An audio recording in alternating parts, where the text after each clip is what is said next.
Hi, നിങ്ങൾ digital detoxification എന്ന് കേട്ടിട്ടുണ്ടോ? ഈ അടുത്ത കാലത്ത് നമ്മൾ ഫോണിലൂടെ എപ്പോഴും കേൾക്കും, ഡിജിറ്റൽ അറസ്റ്റിന് നിങ്ങൾ വിധേയമായിരിക്കുകയാണ്, അങ്ങനെയൊക്കെ അല്ലേ? പക്ഷേ ഡിജിറ്റൽ ഡീടോക്സിഫിക്കേഷൻ എന്ന് വെച്ചാൽ നമ്മളുടെ അമിതമായ ഗാഡ്ജറ്റിൻ്റെ ഉപയോഗം, സോഷ്യൽ മീഡിയയുടെ ഉപയോഗം, മൊബൈൽ തുടങ്ങിയ കാര്യങ്ങളിലുള്ള ഗാഡ്ജറ്റിൻ്റെ നമ്മളെ അടിമപ്പെടുത്തുന്ന ഇത്തരത്തിലുള്ള ഉപയോഗത്തിൽ നിന്ന് നിശ്ചിത സമയത്തിലേക്ക് മനഃപൂർവ്വം നമ്മൾ മാറി നിൽക്കുന്ന ഒരവസ്ഥയുണ്ട്. നമ്മൾ തന്നെ ചിട്ടപ്പെടുത്തി നമ്മൾ തന്നെ നമ്മുടെ ആ ഒരു റൊട്ടീനെ മാറ്റി നിർത്തുന്ന ഒരവസ്ഥ. ഇതിനെയാണ് ഡിജിറ്റൽ ഡീടോക്സിഫിക്കേഷൻ എന്ന് പറയുന്നത്. ഞാൻ ഷാഹിദ, കൺസൾട്ടൻറ്റ് സൈക്കോളജിസ്റ്റ്.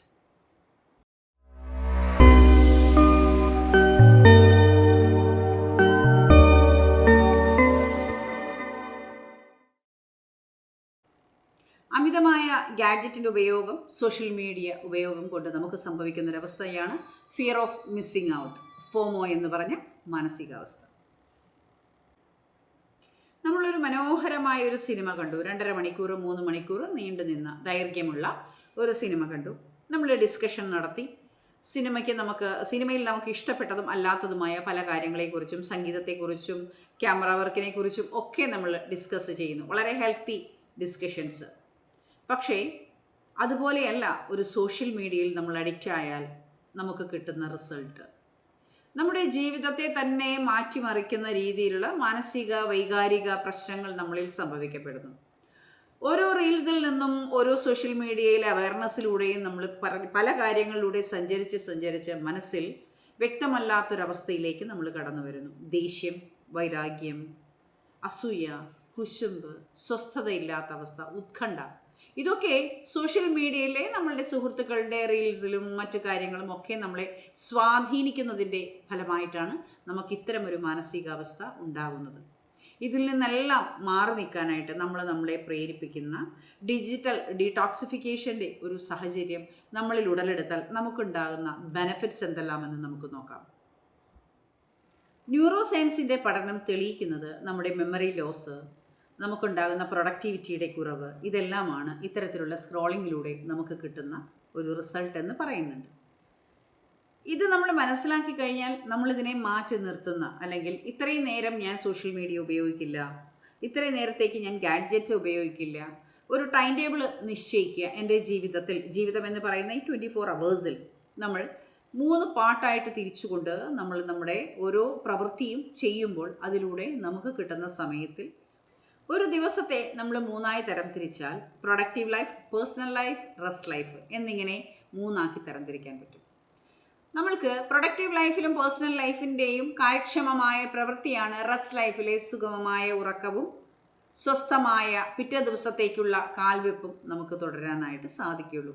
ആൽഫ സ്റ്റേജിൽ നമ്മൾ ഉണർന്ന് എഴുന്നേൽക്കുമ്പോൾ മൊബൈൽ യൂസ് ചെയ്യാതിരിക്കുക, ഉറങ്ങാൻ പോകുന്ന സമയത്ത് മൊബൈൽ യൂസ് ചെയ്യാതിരിക്കുക, ഭക്ഷണം കഴിക്കുമ്പോൾ മൊബൈൽ യൂസ് ചെയ്യാതിരിക്കുക, കുടുംബത്തോടൊപ്പം നല്ല ഒരു സംഭാഷണത്തിൽ, ഒരു സൗഹൃദത്തിൽ ഏർപ്പെടുന്ന സമയത്ത് നമ്മൾ മൊബൈൽ യൂസ് ചെയ്യാതിരിക്കുക, പരസ്പരം മുഖം കൊടുത്ത് കണ്ണുകളിൽ നോക്കി സംസാരിക്കാനുള്ള ഒരു പ്രവണത, പല സബ്ജക്റ്റുകളെക്കുറിച്ചും വിശദമായ ഒരു വിശകലനം നടത്തുന്നതിന് വേണ്ടിയിട്ടുള്ള ഒരു കമ്മ്യൂണിറ്റി രൂപപ്പെടുത്തിയെടുക്കുക. ഇതൊക്കെ നമുക്ക് ഡിജിറ്റൽ ഡീടോക്സിഫിക്കേഷൻ എന്ന് പറയുന്ന ഒരവസ്ഥയിലേക്ക് മാറാനായിട്ട് നമ്മളെ സഹായിക്കുന്ന ഘടകങ്ങളാണ്. ഡിജിറ്റൽ ഡീടോക്സിഫിക്കേഷൻ കൊണ്ട് സഹായകമായ അവസ്ഥ എന്ന് പറയുന്നത് ഈ പറയുന്ന ഗാഡ്ജറ്റിൽ നിന്ന് മാറി നിൽക്കാൻ നമ്മൾ എടുക്കുന്ന തീരുമാനവും അതിൻ്റെ കൃത്യമായ ഒരു ആവിഷ്കരണവും നമ്മുടെ ജീവിതത്തിൽ വരുത്തുക എന്നുള്ളത് തന്നെയാണ്. നമ്മൾ പലപ്പോഴും ഒരു ന്യൂ ഇയർ ഒക്കെ ആവുമ്പോൾ ന്യൂ ഇയർ റെസൊല്യൂഷൻ എന്നൊക്കെ പറഞ്ഞ് പല തീരുമാനങ്ങൾ എടുക്കാറുണ്ട്. ചിലരെല്ലാം അത് പ്രാവർത്തികമാക്കും. കുറച്ച് ദിവസങ്ങൾ പോകും, ചില മാസങ്ങൾ പോകും, ചിലപ്പോൾ അടുത്ത ദിവസം തന്നെ അതിൻ്റെ പ്രാവർത്തികമാക്കുന്ന രീതിയൊക്കെ മാറ്റിയെന്നിരിക്കാം. അതുപോലെ ആവരുത് ഡിജിറ്റൽ ഡീടോക്സിഫിക്കേഷന് വേണ്ടിയിട്ട് നമ്മളെടുത്ത തീരുമാനം.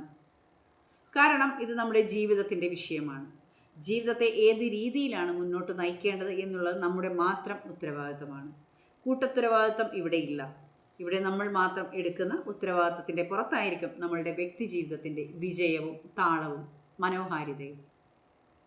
എങ്ങനെയാണ് ജീവിതം ഏറ്റവും മനോഹരമാക്കുക, എങ്ങനെയാണ് സക്സസ്സിലെത്തുക, എങ്ങനെയാണ് ആൽഫ സ്റ്റേജിലുള്ള പുതിയ ജീവിതത്തിലേക്ക്, അതായത് പുതിയ ദിവസമാണ് ഞാൻ ഉദ്ദേശിച്ചത്, പുതിയ ജീവിതം എന്ന് പറയുമ്പോൾ അതിലേക്കുള്ള കാൽവെപ്പ് ഏറ്റവും മനോഹരമാക്കിയെടുക്കാൻ കഴിയുക എന്നുള്ളത് നിങ്ങളുടെ മാത്രം ഉത്തരവാദിത്തമായി കാണുക.